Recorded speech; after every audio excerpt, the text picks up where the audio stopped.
राधे राधे, हरे कृष्णा। आप सभी का दिन शुभ और मंगलमय हो। आज मार्गशीर्ष मास के कृष्ण पक्ष की सप्तमी तिथि है और मार्गशीर्ष मास का 7वां दिन है। सप्तमी तिथि शाम 6:08 तक रहेगी और बाद में अष्टमी तिथि प्रारंभ हो जाएगी। आज दिनांक है 22 नवंबर शुक्रवार और आज का मार्गशीर्ष मास महात्म्य का अध्याय 7 सुनाने से पहले आपको सुनाते हैं माँ लक्ष्मी जी की एक बहुत ही सुंदर कथा। एक बार भगवान श्री लक्ष्मी नारायण और माता लक्ष्मी ने अपने भक्तों की भक्ति देखने के लिए धरती लोक पर जाने का निश्चय किया। बस फिर क्या था, भगवान लक्ष्मी नारायण ने तो एक वृद्ध पुरुष का रूप धारण कर लिया और माता लक्ष्मी ने एक अत्यंत दीनहीन वृद्धा स्त्री का रूप धारण किया और भगवान लक्ष्मी नारायण और माता लक्ष्मी इसी रूप में धरती लोक पर आ गए। नगर के एक धनी सेठ के द्वार पर जाकर वे उसका फाटक खटखटाने लगे। दरवाजा खोलकर सेठ ने देखा कि उसके द्वार पर तो कीचड़ मिट्टी से सने हुए दो अत्यंत वृद्ध स्त्री और पुरुष खड़े हुए हैं।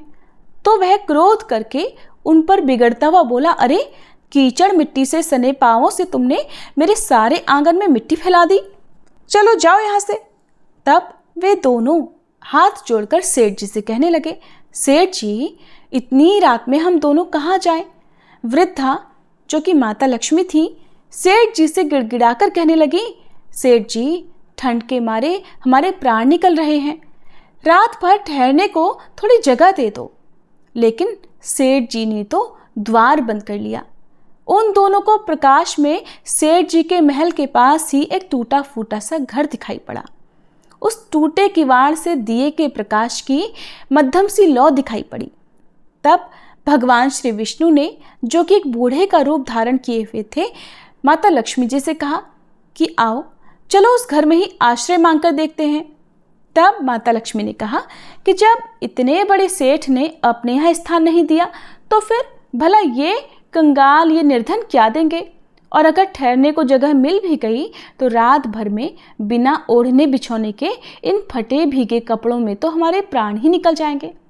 तब भगवान लक्ष्मी नारायण बोले कि कुछ भी हो, मुझसे तो अब बिल्कुल नहीं चला जाता।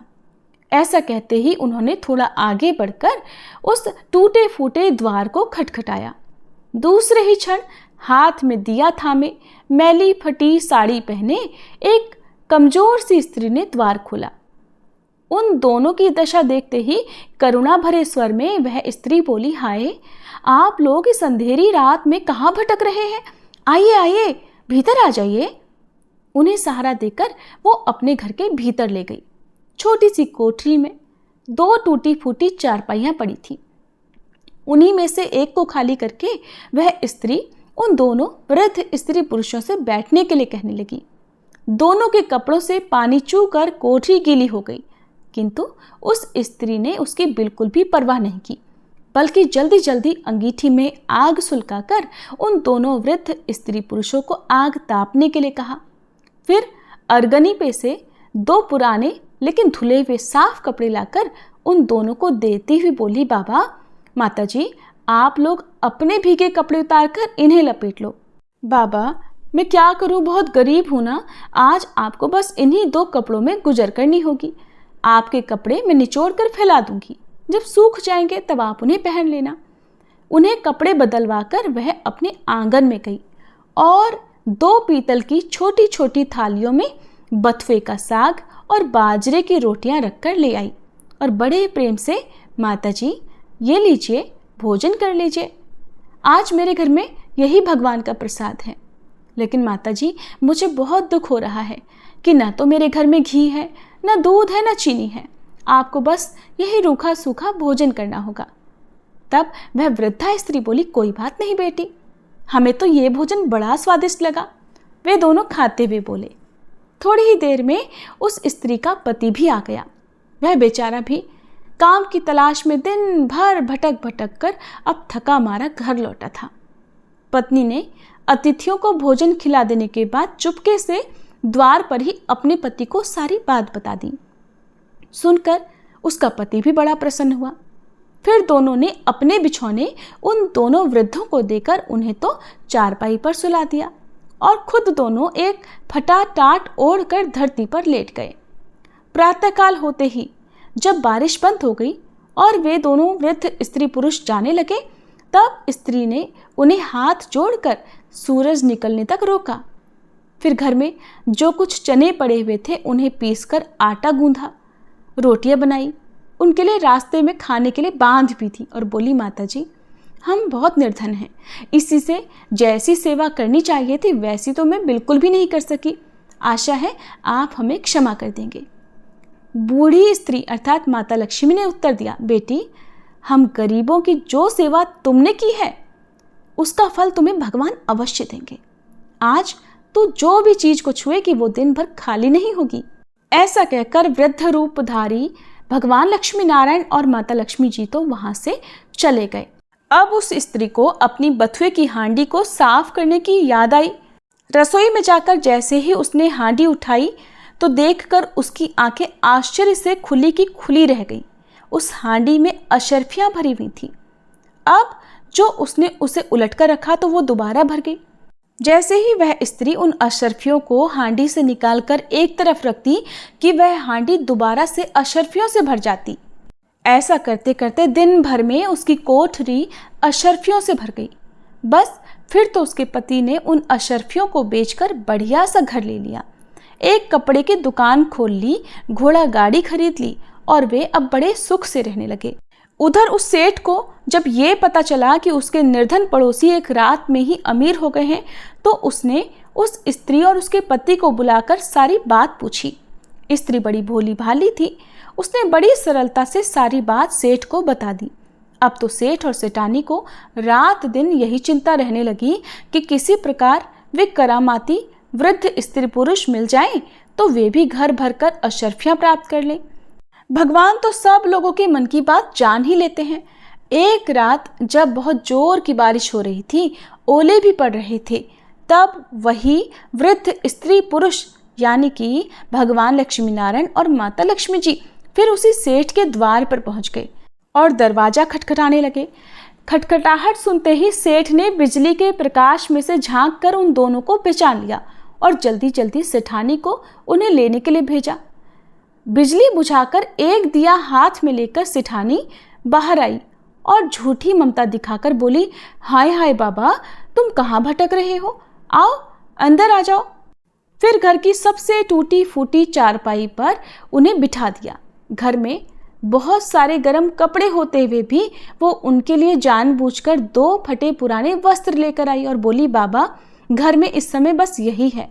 फिर उनसे बिना पूछे ही घर की सबसे घिसी पुरानी थालियों में बथुए का साग और बाजरे की रोटी भी ले आई।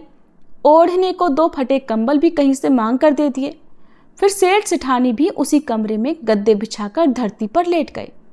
सुबह अंधेरे होते ही जब वे दोनों वृद्ध स्त्री पुरुष वहां से जाने लगे तो सेठानी ने चने पीस कर रोटी बनाई और उनके लिए बांध दी और बोली, माता हम बड़े दरिद्र हैं, आपकी बिल्कुल भी सेवा नहीं कर पाए, आशा है आप हमें क्षमा कर देंगी। तब वृद्धा रूपधारी माता लक्ष्मी जी ने कहा, बेटी जैसी सेवा तूने की उसका फल तुझे भगवान अवश्य देगा।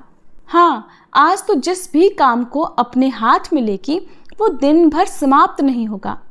उन लोगों के जाते ही सेठ सेठानी में झगड़ा हो गया। सेठ चाहता था कि बथुए की हांडी मैं खोलूं और सेठानी चाहती थी कि मैं खोलूं।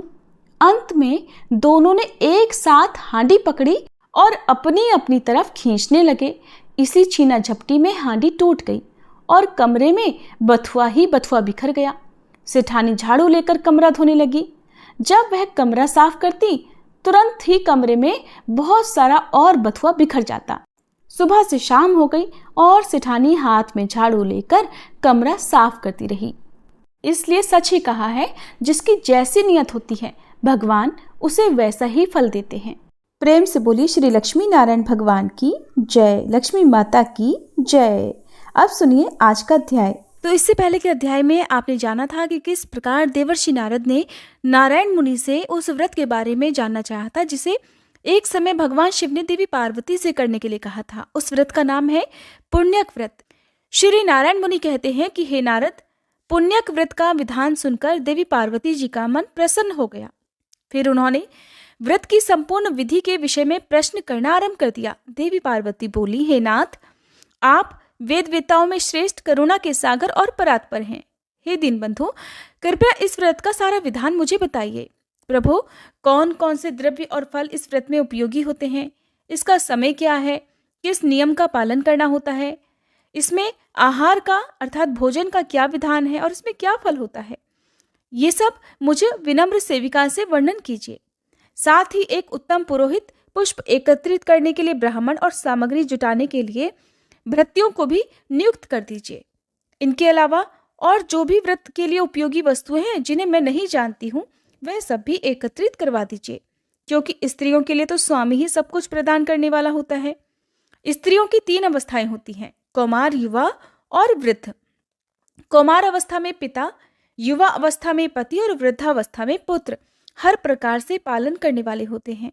प्राणनाथ, आप तो सर्वात्मा, ऐश्वर्यशाली, सर्वसाक्षी और सर्वज्ञ हैं, सब कुछ जानते हैं।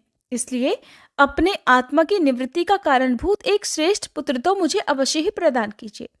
भगवान, ये तो मैंने अपनी जानकारी के अनुरूप आप जैसे महात्मा से निवेदन किया है। आप तो सभी के आंतरिक अभिप्राय के ज्ञाता और परम ज्ञानी हैं। भला मैं आपको क्या समझा सकती हूँ? ऐसा कहकर पार्वती जी ने बड़े प्रेम से अपने पतिदेव के चरणों में अपना माथा झुका दिया। तब कृपा सिंधु भगवान शिव कहने को तत्पर हुए। भगवान कहने लगे कि देवी, मैं इस व्रत की विधि, नियम, फल और व्रत में उपयोगी द्रव्यों और फलों का वर्णन करता हूँ, सुनो। इस व्रत के लिए मैं फल पुष्प लाने के लिए 100 शुद्ध ब्राह्मणों को, सामग्री जुटाने के लिए 100 भृत्यों को और बहुसंख्यक दासियों को और पुरोहित के स्थान पर सनत कुमार जी को, जो संपूर्ण व्रतों की विधि के ज्ञाता, वेद वेदांत के पारंगत विद्वान, हरिभक्तों में सबसे श्रेष्ठ, सब कुछ जानने वाले और उत्तम ज्ञानी और मेरे ही समान है, उनकी नियुक्ति करता हूँ। तुम इन सभी को ग्रहण करो। देवी, शुद्ध समय आने पर परम नियम पूर्वक व्रत का अनुष्ठान करना चाहिए। प्रिय, माघ मास की शुक्ल त्रयोदशी के दिन इस व्रत का शुभारंभ होता है। उत्तम व्रती को चाहिए कि व्रत के आरंभ से पहले दिन उपवास करे और शरीर को अत्यंत निर्मल करके यत्नपूर्वक वस्त्रों को धोकर स्वच्छ कर ले। फिर दूसरे दिन सुबह सवेरे जल्दी उठ जाए और मुख को शुद्ध करके फिर निर्मल जल में स्नान करे। फिर हरि का ध्यान करके आचमन करे और पवित्र हो जाए। फिर भक्ति सहित श्री हरि को अर्घ्य देकर जल्दी ही अपने घर लौट आए। वहां पर धुली हुई धोती और चादर धारण करके पवित्र आसन पर बैठे। फिर आचमन और तिलक करके अपना नित्य कर्म समाप्त करे। सबसे पहले प्रयत्न पूर्वक पुरोहित का वरण करके स्वस्ति वाचन पूर्वक कलश की स्थापना करें। फिर वेद विहित संकल्प करके इस व्रत का अनुष्ठान करें। किसी भी व्रत में, जैसा कि मैं आपको हर वीडियो में बताती हूँ, कि अगर आप कोई व्रत करते हैं, पहली बार कोई व्रत प्रारंभ करना चाहते हैं, तो उसका संकल्प जरूर लेना चाहिए।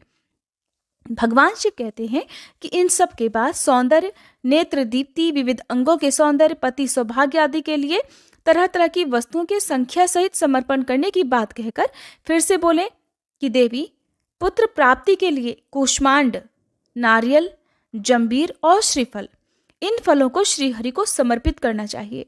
व्रत करने वाले भक्तों को चाहिए कि व्रत के दिन संपत्ति की वृद्धि करने के लिए झांझ, मजीरा आदि तरह तरह के बाजे बजाकर श्रीहरि को सुनाएं। फिर स्वामी की भोग वृद्धि के लिए भक्तिपूर्वक श्रीहरि को मनोहर खीर और शक्कर युक्त घी और पूड़ी का भोग प्रदान करें। हरि भक्ति की विशेष उन्नति के लिए अपनी इच्छा से सुगंधित फूलों की 1,00,000 माला, जो कि टूटी हुई ना हो, भक्तिपूर्वक श्रीहरि को अर्पित करनी चाहिए। हे दुर्गे, श्री कृष्ण की प्रसन्नता प्राप्ति के लिए नाना प्रकार के स्वादिष्ट और मधुर नैवेद्यों का भोग लगाना चाहिए। हे सुव्रते, इस व्रत में श्री कृष्ण को प्रसन्न करने के लिए भक्ति सहित तुलसी दल से संयुक्त तरह तरह के फूल निवेदित करने चाहिए। व्रती को चाहिए कि वह व्रत काल में जन्म जन्मांतर में अपने धन धान्य की समृद्धि के लिए हर दिन 1 सहस्त्र ब्राह्मणों को भोजन कराए। देवी, प्रतिदिन पूजन काल में फूलों से भरी हुई 100 अंजलियां समर्पित करे और अपने मन में श्री हरि की भक्ति बढ़ाने के लिए 100 बार प्रणाम करे। हे सुव्रते, व्रत काल में 6 महीने तक हविष्यान्न, 5 महीने तक फलाहार और 1 पक्ष तक हवि का भोजन करे। फिर 1 पक्ष तक केवल जल पीकर रहना चाहिए। अग्निदेव के लिए 100 अखंड रत्न दीपों का दान करना चाहिए। रात में कुशा का आसन बिछाकर उसके ऊपर बैठकर जागरण करना चाहिए। देवी, इस प्रकार व्रत के भलीभांति पूर्ण होने पर फिर उद्यापन करना चाहिए। उस समय 360 डलियाएं जो कि वस्त्रों से ढकी हुई और भोजन के पदार्थों, यज्ञोपवीत और मनोहर उपहारों से सजी हुई हो, उन्हें दान करना चाहिए। 1360 ब्राह्मणों को भोजन और 1360 तिल की आहुतियां देने का विधान है। फिर व्रत समाप्त हो जाने पर विधि पूर्वक 1360 स्वर्ण मुद्राओं की दक्षिणा देनी चाहिए। इसके अलावा व्रत की समाप्ति के दिन दूसरी दक्षिणा भी बताऊंगा। देवी, इस व्रत का फल यही है कि श्री हरि में भक्ति दृढ़ हो जाती है। श्री हरि के समान तीनों भुवनों में विख्यात पुत्र उत्पन्न होता है और सौंदर्य, पति, सौभाग्य, ऐश्वर्य और अतुल धन की प्राप्ति होती है।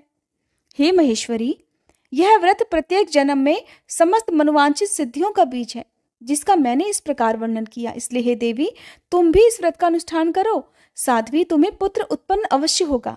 ऐसा कहकर शिवजी मौन हो गए। श्री नारायण जी कहते हैं, हे नारद, इस प्रकार व्रत के विधान को सुनकर देवी का मन प्रसन्नता से खिल उठा। फिर उन्होंने अपने स्वामी शिवजी से दिव्य और शुभकारिणी व्रत कथा के विषय में जिज्ञासा प्रकट की। श्री पार्वती जी ने पूछा कि हे नाथ, ये व्रत और इसका फल तो और इसका विधान तो बड़ा ही अद्भुत है। भला किसने इस व्रत को प्रकाशित किया और इसकी श्रेष्ठ कथा का भी वर्णन कीजिए। तब श्री महादेव जी बोले, प्रिय, मनु की पत्नी शत्रुपा, जो पुत्र के दुख से दुखी थी, ब्रह्मलोक में आकर ब्रह्मा जी से बोली। शत्रुपा ने कहा, हे ब्राह्मण, आप तो जगत का पालन पोषण करने वाले और सृष्टि के कारणों के भी कारण हैं। इसलिए आप मुझे ये बतलाने की कृपा करें कि किस उपाय से बांझन को पुत्र उत्पन्न हो सकता है, क्योंकि हे ब्राह्मण, उसका जन्म, ऐश्वर्य और धन सब निष्फल ही होता है। पुत्रवानों के घर में पुत्र के बिना अन्य किसी वस्तु की शोभा नहीं होती। तपस्या और दान से उत्पन्न हुआ पुण्य जन्मांतर में सुखदायक होता है, परंतु पुत्र पिता को अर्थात इसी जन्म में सुख, मोक्ष और हर्ष प्रदान करता है। निश्चय ही पुत्र पुत्र नामक नरक से रक्षा करने का कारण भी होता है। हे ब्राह्मण, आप पुत्र ताप से संतप्त हुई मुझ अबला को पुत्र प्राप्ति का उपाय बतला दीजिए, तभी कल्याण है, अन्यथा मैं पति के साथ ही वन में चली जाऊंगी। आप प्रजा को धारण करने वाली पृथ्वी, धन, ऐश्वर्य और राज आदि ग्रहण कीजिए, क्योंकि हे तात, हम दोनों पुत्रहीनों को पुत्र के बिना इन सबसे कोई मतलब नहीं। साक्षात ब्रह्मा जी से ऐसा कहकर शत्रुपा फूट फूट कर रोने लगी। तब उसकी ओर देखकर कृपालु ब्रह्मा जी ने कहा, वत्से, जो समस्त ऐश्वर्य आदि का कारण रूप, सभी मनोरथों को देने वाला और शुभ कारक है, उस सुखदायक पुत्र प्राप्ति के उपाय का वर्णन करता हूं, सुनो। हे सुव्रते, माघ मास के शुक्ल पक्ष की त्रयोदशी तिथि के दिन शुद्ध काल में सर्वस्व प्रदान करने वाले श्री कृष्ण की आराधना करके इस उत्तम पुण्यक व्रत का अनुष्ठान करना चाहिए। कर्णव शाखा में इस व्रत का वर्णन किया गया है और इसे पूरे साल तक करना चाहिए। ये सारी अभीष्ट सिद्धियों का प्रदाता और सभी विघ्नों का नाश करने वाला है। व्रत के दिनों में वेदोक्त द्रव्यों का दान करना चाहिए। शुभे, तुम भी इस व्रत का अनुष्ठान करके विष्णु जी के समान पराक्रमी पुत्र प्राप्त करो। ब्रह्मा जी का कथन सुनकर शत्रुपा ने इस उत्तम व्रत का अनुष्ठान किया, जिससे उन्हें प्रेव्रत और उत्तानपाद नामक 2 मनोहर पुत्र प्राप्त हुए। देवहूति ने इस पुण्यप्रद और शुभ पुण्यक व्रत को करके कपिल नामक पुत्र प्राप्त किया, जो सब में श्रेष्ठ, सिद्ध और नारायण के अंश से प्रकट हुए थे। शुभ लक्षणा अरुंधति ने इस व्रत को करके शक्ति को पुत्र रूप में प्राप्त किया। शक्ति पत्नी को इस व्रत के पालन से पराशर नामक पुत्र की प्राप्ति हुई थी। अदिति ने इस व्रत का अनुष्ठान करके वामन नामक पुत्र प्राप्त किया। ऐश्वर्यशालिनी शची ने इस व्रत को करके जयंत नामक पुत्र को जन्म दिया। इस व्रत को करने से उत्तानपाद की पत्नी ने ध्रुव को और कुबेर की पत्नी ने नल कुबर को पुत्र रूप में प्राप्त किया। इस उत्तम व्रत के पालन से सूर्य पत्नी को मनु और अत्रि पत्नी को चंद्रमा पुत्र रूप में मिले। अंगिरा की पत्नी ने भी इस उत्तम व्रत का अनुष्ठान किया था, जिसके प्रभाव से उनके पुत्र बृहस्पति हुए, जो देवताओं के आचार्य कहलाते हैं। भृगु पत्नी ने इस व्रत का पालन करके शुक्र को पुत्र रूप में प्राप्त किया था, जो नारायण के अंश और समस्त तेजस्वियों में परमोत्कृष्ट हैं, और ये ही दैत्यों के गुरु हुए हैं।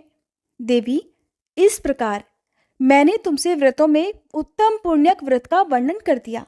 हे कल्याणमयी गिरिराज नंदिनी, तुम भी इस व्रत को अब अवश्य करो। शुभे, यह व्रत राजेंद्र पत्नियों के लिए सुख साधने वाला है, देवियों के लिए सुखप्रद है और साध्वी नारियों के लिए तो यह प्राणों से बढ़कर भी प्रिय है। महासाध्वी, इस व्रत के पुण्य प्रभाव से संपूर्ण देवताओं के ईश्वर और स्वयं श्री कृष्ण तुम्हारे पुत्र होंगे। नारद, ऐसा कहकर शंकर जी मौन हो गए। फिर परम प्रसन्न हुई पार्वती देवी ने शंकर जी की आज्ञा से उस व्रत का अनुष्ठान किया। इस प्रकार मैंने तुमसे गणेश जी के जन्म का कारण, जो कि सुखदायक, मोक्षप्रद और सार रूप है, वर्णन कर दिया। हे देवर्षि, अब और क्या सुनना चाहते हो? तब देवर्षि नारद ने जो कुछ भी पूछा उसका विस्तार पूर्वक वर्णन आप अगली कथा में सुनिएगा। उम्मीद है आज की ये कथा आपको पसंद आई होगी। अब सुनिए श्री कृष्ण चालीसा पाठ। बंशी शोभित कर मधुर, नील जलद तन श्याम, अरुण अधर जनु बिंबा फल, नयन कमल अभिराम, पूर्ण इंद्र अरविंद मुख, पीतांबर शुभ साज, जय मन मोहन मदन छवि, कृष्ण चंद्र महाराज। जय यदुनंदन जय जगवंदन, जय वसुदेव देवकी नंदन, जय यशोदासुत नंद दुलारे, जय प्रभु भक्तन के धृगतारे, जय नट नागर नाग नथैया, कृष्ण कन्हैया धेनु चरैया, पुनि नख पर प्रभु गिरिवर धारो, आओ दीनन कष्ट निवारो, वंशी मधुर अधर धरि तेरी, होवे पूर्ण मनोरथ मेरो, आओ हरि पुनि माखन चाखो, आज लाज भारत की राखो, गोल कपोल चिबुक अरुणारे, मृदु मुस्कान मोहिनी डारे, रंजित राजीव नयन विशाला, मोर मुकुट वैजंती माला, कुंडल श्रवण पीत पट आछे, कटी किंकणिका छन काछे, नील जलज सुंदर तन सोहे, छवि लखि सुर नर मुनि मन मोहे, मस्तक तिलक अलक घुंघराले, आओ कृष्ण बांसुरी वाले, करी पय पान पूत नहीं तार्यो, अका बका कागा सुर मार्यो, मधुवन जलत अग्नि जब ज्वाला, भय शीतल लखित ही नंद लाला, सुरपति जब ब्रज चढ़ियो रिसाई, मसूर धार वारी वर्षाई, लगत लगत ब्रज चहन बहायो, गोवर्धन नख धारी बचायो, लखिय सुदा मन भ्रम अधिकाई, मुख मह 14 भुवन दिखाई, दुष्ट कंस अति उधम मचायो, कोटि कमल जब फूल मंगायो, नाथी काली यही तब तुम लीन्हे, चरण चिन्ह दे निर्भय कीन्हे, करी गोपिन संग रास विलासा, सबकी पूरण करी अभिलाषा, केतिक मह असुर संग हार्यो, कंस ही केस पकड़ दे मार्यो, मात पिता की बंदी छुड़ाई, उगर सेन कह राज दिलाई, मही से मृतक छहु सुत लायो, मातु देव की शोक मिटायो, भौमासुर मुर दैत्य संहारो, लाए 18 सहस कुमारो, दे भी नहीं तृण चीर संहारा, जरा सिंधु राक्षस कह मारा, असुर बकासुर आदिक मार्यो, भक्तन के तब कष्ट निवार्यो, दीन सुदामा के दुख टार्यो, तंदुल 3 मूठ मुख डार्यो, प्रेम के साग विदुर घर मांगे, दुर्योधन के मेवा त्यागे, लखी प्रेम की महिमा भारी, ऐसे श्याम दीन हितकारी। भारत के पारथ रथ हाके, लिए चक्र कर नहीं बल ताके, निज गीता के ज्ञान सुनाए, भक्तन हृदय सुधा वर्षाए। मीरा थी ऐसी मत वाली, विष पी गई बजा कर ताली, राना भेजा सांप पिटारी, शालिग्राम बने बनवारी। निज माया तुम विधि ही दिखायो, उरते संशय सकल मिटायो। तब शत निंदा करि तत्काला, जीवन मुक्त भयो शिशुपाला। जब ही द्रौपदी टेर लगाई, दीनानाथ लाज अब जाई। तुरत ही वसन बने नंदलाला, बढ़े चीर भय अरि मुँह काला। असनाथ के नाथ कन्हैया, डूबत भंवर बचावत नैया। सुंदर दास आस उरधारी, दया दृष्टि की जय बनवारी। नाथ सकल मम कुमति निवारो, क्षमहु बेगी अपराध हमारो।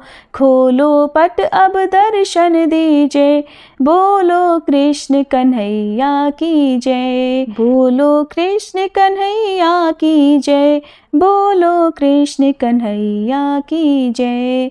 ये चालीसा कृष्ण का पाठ करे उरधारी, अष्ट सिद्धि नवनिधि फल लहे पदार्थ चारी। बोलो श्री कृष्ण भगवान की जय।